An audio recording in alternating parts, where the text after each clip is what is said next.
10 વર્ષ પહેલા શરીરના 5 ટુકડા કરી કંતાનમાં વીંટાળી ફેંકી દઈ હત્યામાં સંડોવાયેલ આરોપીને પાકિસ્તાન બોર્ડરના રામસર રાજસ્થાન નજીકથી ઝડપી પાડતી સુરત શહેર ક્રાઇમ બ્રાન્ચ પોલીસ કમિશનર સાહેબ શ્રી નાઓએ તારીખ 19/7/2025 થી 30/7/2025 સુધી સુરત શહેરના જુદા જુદા પોલીસ સ્ટેશનમાં ભૂતકાળમાં બનેલ હત્યા, લૂંટ, ધાડ જેવા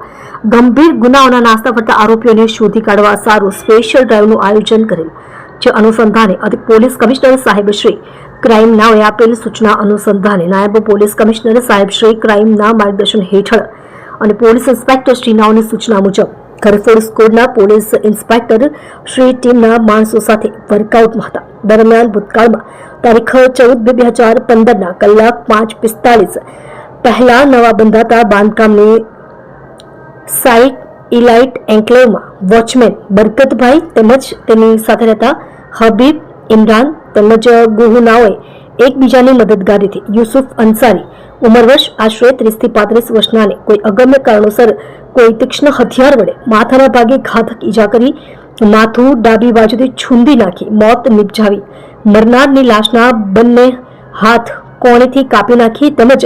બંને પગ ઢીંચણથી કાપી નાખી એક પ્લાસ્ટિકની કોથળીમાં પેક કરી ઉપર કંતાન વીંટાળી બનાવવાળી જગ્યાએથી કોઈ સાધન, વાહન અથવા અન્ય રીતે લઈ જઈ કોઝવે રોડ પર મોહમ્મદ સલીમ, મોહમ્મદ સફી બરફવાળાના ઘર સામે રોડ ઉપર નાખી